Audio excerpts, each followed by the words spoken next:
And next we saw Coraline in 3D, and this is written and based upon the story by Neil Gaiman.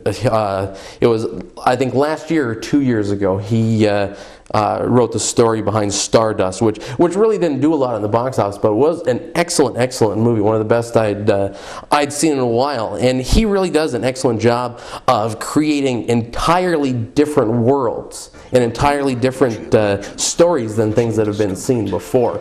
And Coraline is a young girl who moves into a new apartment complex with her parents, who are kind of distant with her. They're working on books and things like that, and she stumbles upon another world, and it has a completely different world, but this world is filled with the parents who love her and trying to do everything for her.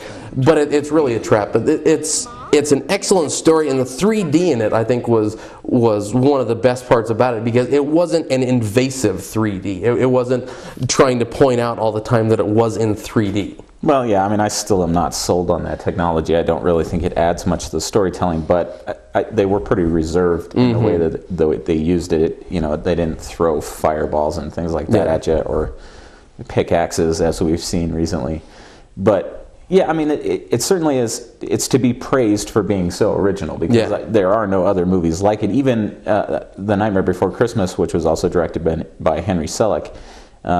I mean, obviously the animation style is similar, but the storytelling style is different, and I think a little bit to the detriment of the movie, in that I'm not sure which audience this movie is really trying to appeal to. Yeah. It's too creepy, I think, for young kids. Yeah, very much so. And you know, it's unfortunate that animation is usually a medium that is almost solely aimed at kids. Geared for kids. And you know, I don't know that that's really fair. It's just sort of been, that's the way it's been historically. But I think the subject matter is a little too dark for kids. But at the same time, I really wasn't drawn into the characters. I didn't think they were all that appealing.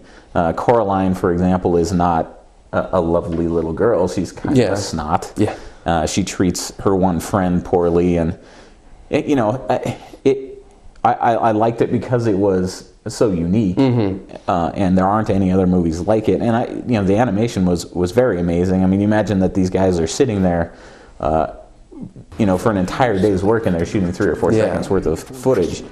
So I mean, the artistry in it is very impressive. I just really wasn't drawn into the story that much. Yeah, well, I really like the story, just the uniqueness of it, and it really drew me in it. But the world was different, but the story and the way things progressed was kind of by the numbers, I guess you could say. I mean, you kind of knew what was coming next, but the world that was created around them was unique enough that I really enjoyed it. Yeah, and I would give it a see it as well. Yeah. And we'll be right back with our next review.